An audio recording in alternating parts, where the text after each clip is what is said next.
Murfreesboro and Rutherford County are so rich in their respective histories, with many women who've had integral roles in creating our community's sense of place.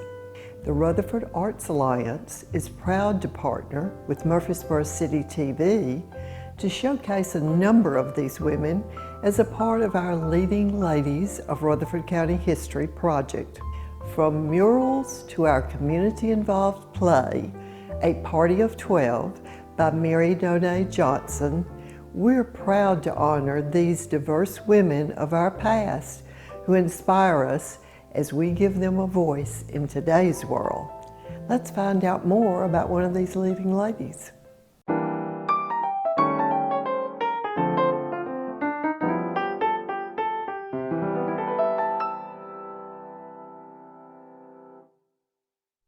Mary Scales was a true leading lady. She was a driving force in education from elementary school to Middle Tennessee State University. She followed her husband, Robert T. Niney Scales, into politics, serving on the Murfreesboro City Council. Today, her daughter, Madeline Scales Harris, currently the vice mayor on the Murfreesboro City Council, tries to take care of the city just like her mother and father did. It's good to have you here at Bradley Academy Museum to talk about such a great person and such an icon here in Rutherford County. So I'm not going to ask a lot of questions because I know you know the story, being so close to her mom and walking in her footsteps. And I know you got shoulders of a big giant that you're walking in with your whole family, including your father as well. But we're going to concentrate on your mom today. And I've been knowing your family ever since I was little bitty. I don't know if you were one of the ones that used to come to my house when I lived out in the country out there on the Seagull Farm. I know your brothers with the pigs. Yeah, with the pigs. Your brothers used to come out there with the blacks and just run all over that place and everything. So I'm glad to have you here. And it seemed like you are part of the family. Now, my grandfather used to be friends with your grandfather, and your dad used to call us Pats for Patterson. So he always would refer to us as Pats. But anyway, I would just like for you to share some stories about your mom, where she came from, how she got here, and all the great things that she have done here in Rutherford County. My mother was my rock. In fact, when I was trying to find my clothes this morning, what to wear, and then I got a little teary-eyed and was crying because this jacket I have on is my mother's jacket, and it's the last piece of clothing that she wore before she died. In fact, she wore this to church, and 3 months later she died. But this was her outfit, so it's just, I feel like she's really hugging me now. Oh, yeah. I'm sure she My mother was born September the 24th, 1928 in Columbus, Georgia. Oh, okay. And she had a brother, George Carruthers. And her mother's name was Elizabeth Carruthers, and her father was Robert. So, and it's ironic how we've kept the Roberts going in the family. She married a Robert. Yes. They had a son, Robert. And then I had a son, and he's Robert. So, you know, I wanted to keep that Robert in the family.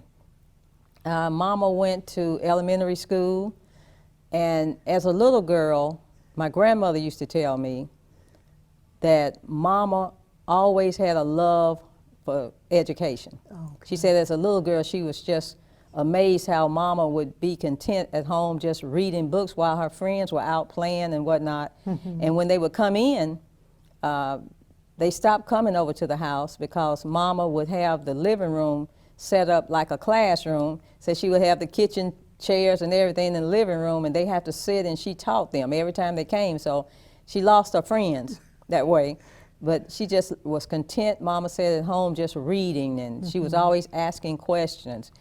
And she always wanted to be a teacher. And her father, my grandfather, always used to tell her that you are going to be the best teacher in the whole wide world. And Mama said, my grandmother said Mama got that in her mind, and she would always say, I'm going to be the best teacher in the world. So here again, as a little girl, she was preparing for that. she was so protected by her brother. She said she didn't really get to go anywhere because he didn't want her to talk to boys or nothing. He was just so protective of her. But he would use her. They would go out maybe to a party, and he would take Mama with him. And Mama said she was so excited to go, but once Mama introduced him to her friends, and he picked out the girl that he wanted to talk to, then he would bring Mama home and say that's not the type of party for Mary to be in. So she said that she never really got to go to parties and things other than her brother setting her up and bringing her back home. But she went to elementary school, and she went to Spencer, I think the name of the high school was Spencer High School.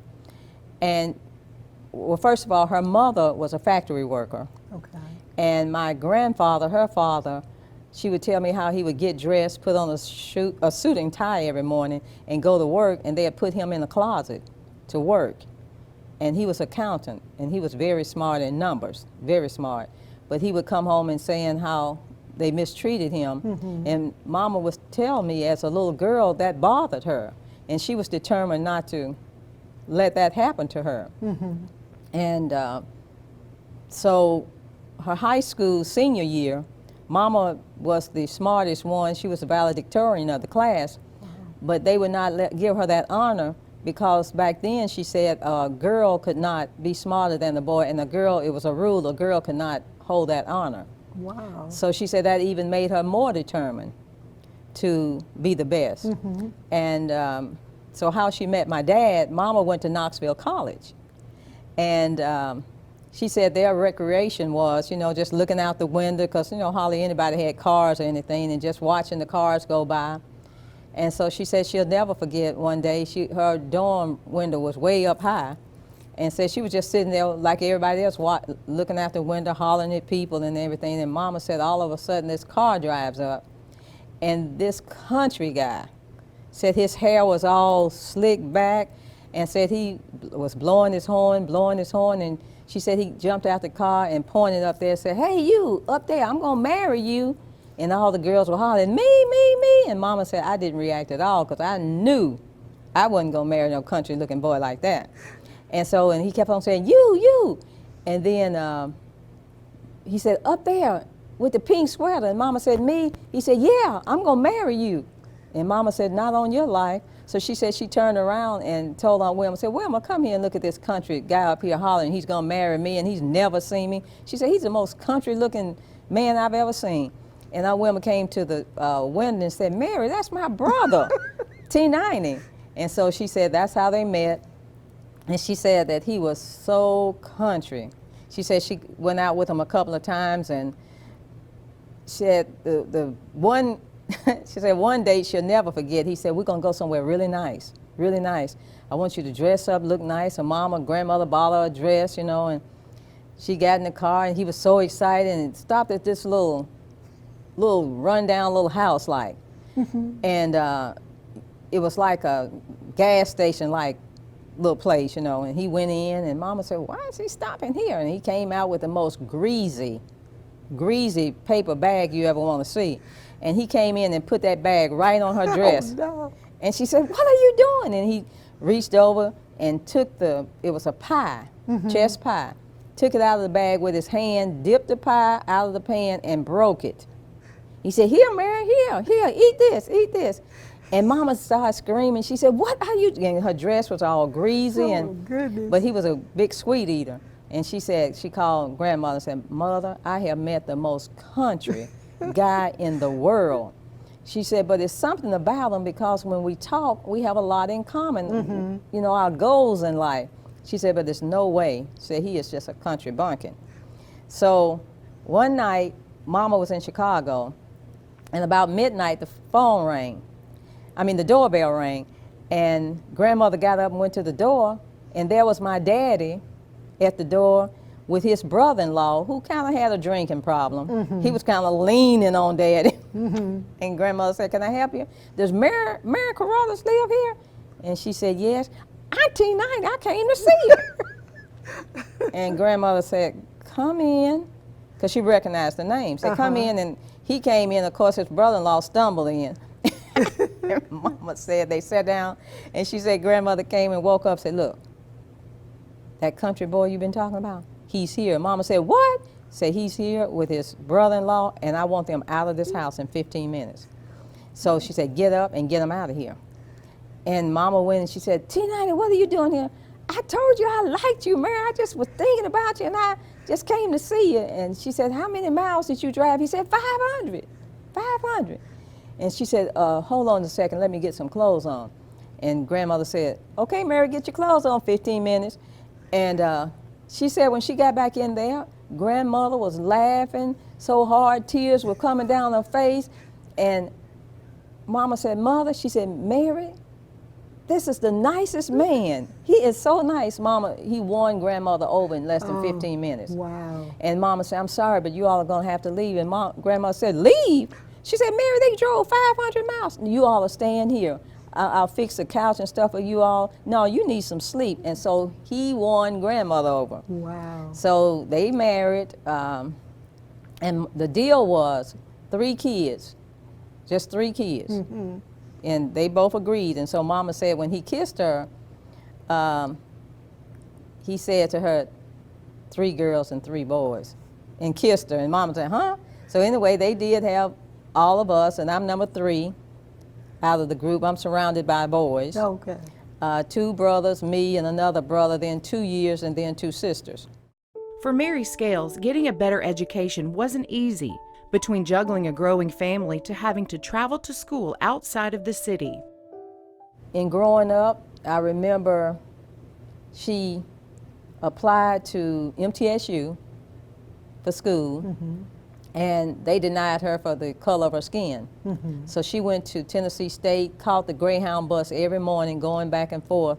And I remember getting up during the night, and Mama's always at that kitchen table studying, and then when we would get up in the morning, she would be gone because she had to catch the bus at 5:30. So that was for years, and I mean, just how hard she worked. Yeah. And it's so ironic how life is, how life is a circle.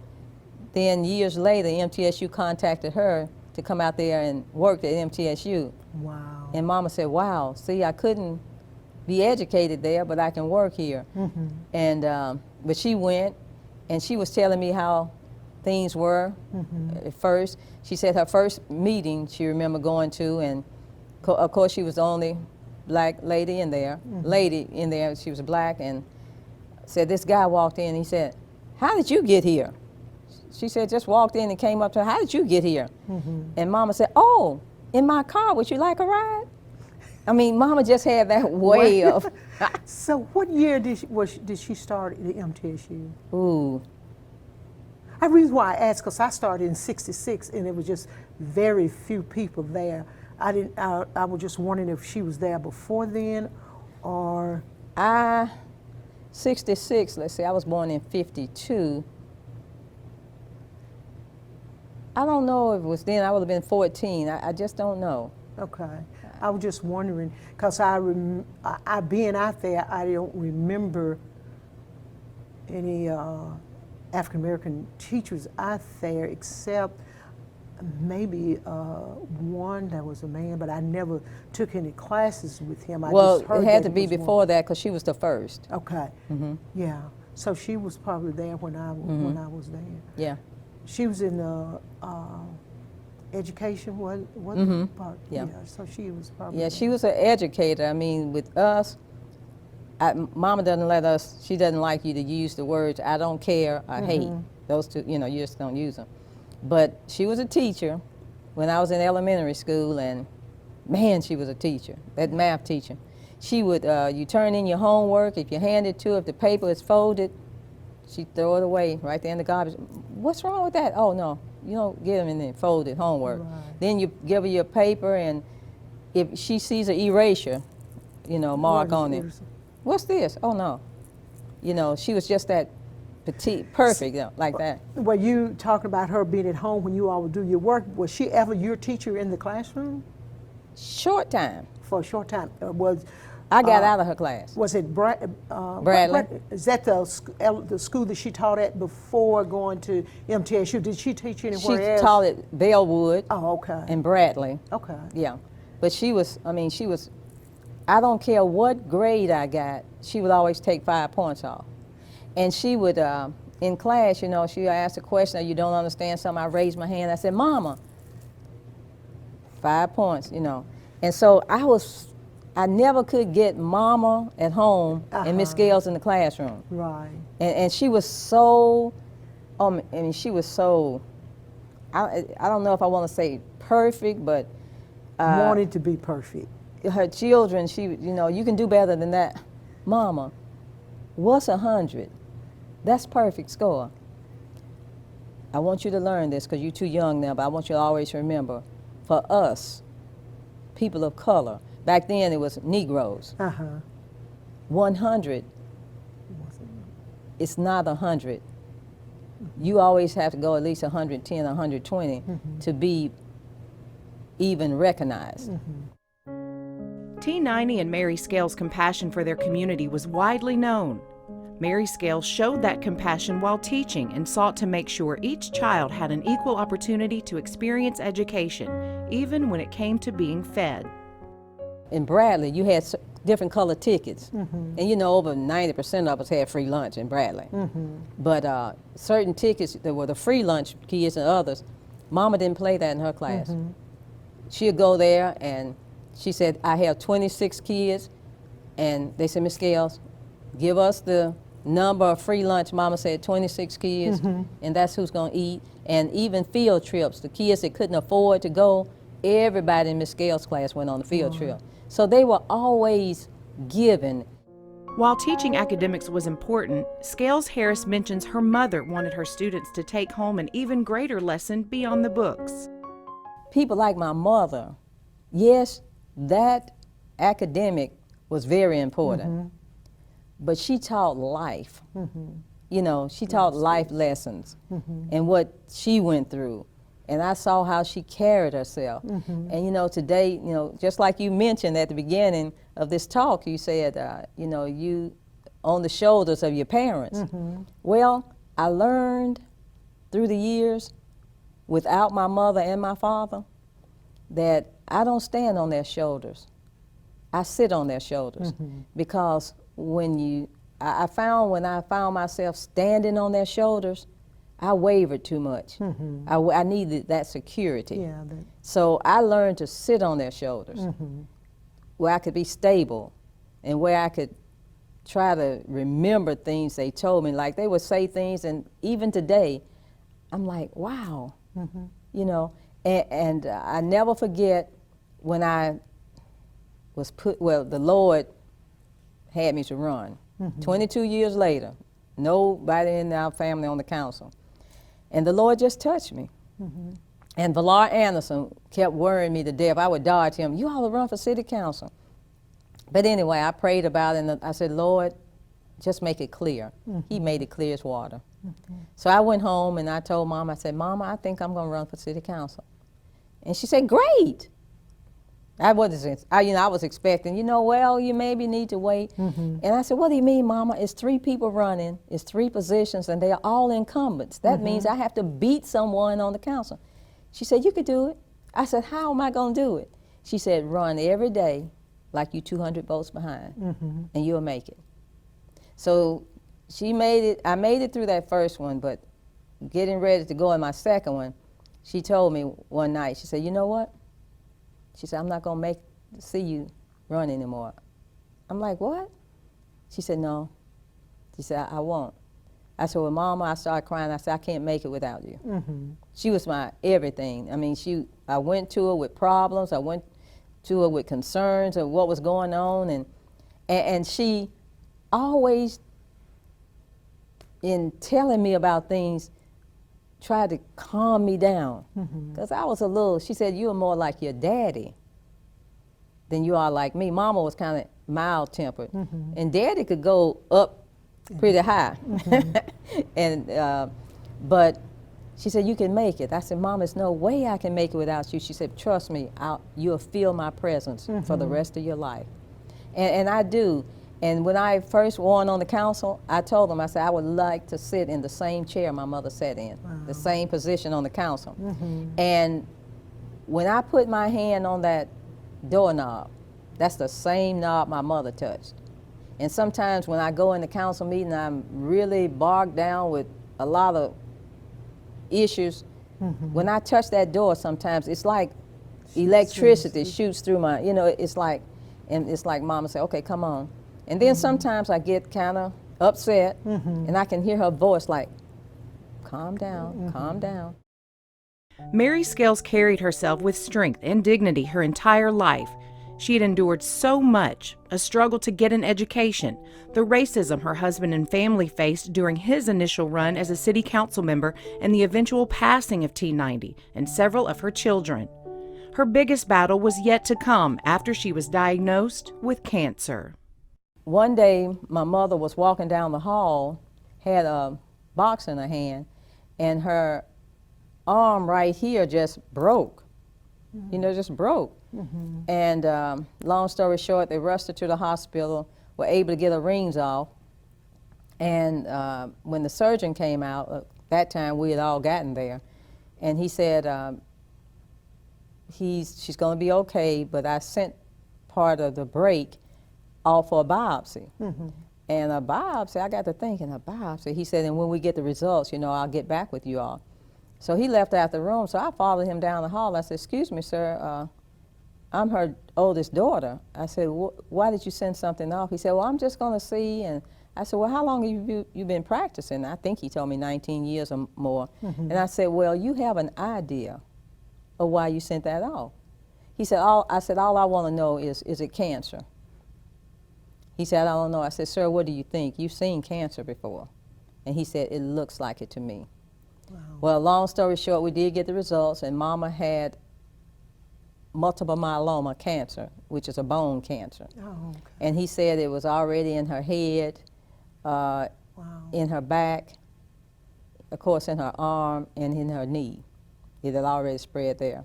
So he called us all in with Mama, and of course we were asking questions. Mama was asking questions. And he said, I'm going to be honest with you. This type of cancer is probably 5 years.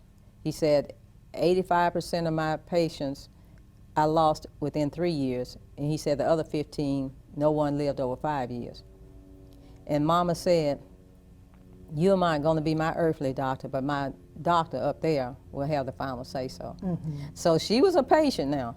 She would do all this reading, and when I would take her to get her chemo and all that, and when she had an appointment, she's going in there telling the doctor all this she found on the internet. And he said, Miss Scales, turn that internet, that computer off and throw it away. He said, you're going to read everything. He said, trust me, this is my expertise. And so Mama stopped, but she, every once in a while, she looked things up, you know. Yeah.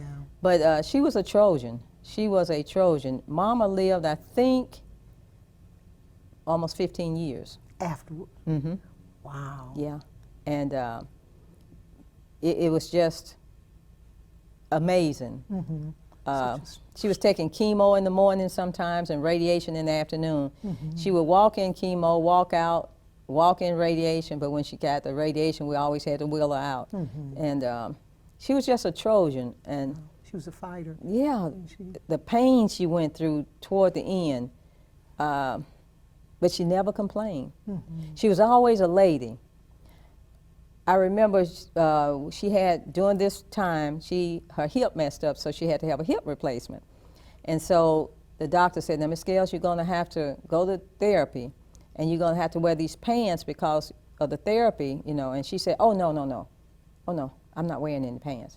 And we got to thinking, and growing up, we never saw Mama in a pair of pants.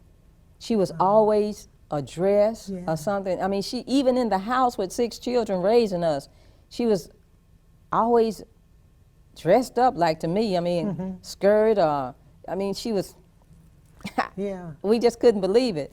But we finally got her in those pants. She said, well, and he said, another thing, Miss Scales, you're going to have to come out of those high heels. And she said, oh, no, I will not come out of my high heels. And he looked at me and said, she'll come out of them. And so sure enough, she got to the point with that bone cancer, she couldn't wear heels anymore. But she was just, she accepted so much, you know, when she stopped driving, Mama had this way about her that she knew things were going on, but she didn't want us to think. She knew she was at the point she couldn't drive. And so she hadn't driven. Bobby said, my oldest brother, he said, have y'all noticed Mama hasn't been in that car? I know in months. And so Bobby just took the car and sold it. And then one day he told us, said, Mama, I sold your car. She said, okay. You know, that was her way of telling us, I know I can't drive anymore. Scales' devotion to education was richly rewarded. Being named to the Tennessee Teacher Hall of Fame was just one of her many accolades. What she considered perhaps her greatest honor was having a school named after her and her husband. One of the greatest honors I think my mother recognized was having Scales Elementary named after she. Oh yeah, and I go there every year. Yeah. And I keep saying I'm gonna do a picture. Well, I've done the one. It's here in the building with your mom and dad on there, and I have it as icons of Rutherford County because they really and truly are. And I go there to doing Black History Month and career awareness at Scales, and I see their pictures hanging up there in the lobby, and I enjoy going there with Miss Johnson and everything. Because the school, the environment itself. So he never got to enjoy. He never knew about it, but Mama stuck the first shovel in the ground, and she lived to see the opening. And she lived to see the first class to graduate. Oh, okay. And I never shall forget, we were coming back from the doctor, and she said, I said, Mom, it's a beautiful day. She said, can you take me to Scales? And I knew she was too weak to get out of the car. I said, sure. And we went, and she said, now, we pulled up in front, and of course they see her, and they coming out, you know, and she said, no, no, no. She said, I can't. She said, I'm too weak, I can't get out, and I don't want them to see me this week. And she said, I just came for you to just circle the school for me. And I said, okay, Mama. So we circled the school, and she said, this is this wing and this. I said, yeah, that's it, Mama, that's it. And then we were getting ready to exit out, and she said, can we go around it one more time? Wow. And I said, yeah. And me not thinking of what's going on. And we went around, and she said, very slow. She said, I want you to barely be moving to go around. And I did that, and I pulled up, and she said, now go in the front of the school. I did, and she said, now turn the car around, and then we're gonna exit out. And I said, okay. And as we went in the front, she said, now stop. And she just waved. And I'm still like, you know, not knowing what's going on, and she just waved, and she said, bye, babies. And she said, something she said like, I love you and be a superstar. And then she said, I'm ready to go. And then when we got on the main street, St. Andrew, she said, go real slow. And then she just kept waving. And she was telling that school goodbye. And I didn't realize it. That's what she, and she died shortly after that. Scales Harris said her parents taught her so much, but one of the greatest lessons came right before her mother's passing. I never shall forget, right before she died, she told me, she was barely talking, you know, to kind of a whisper like, and she said, open the drawer right there at the nightstand and hand me that paper.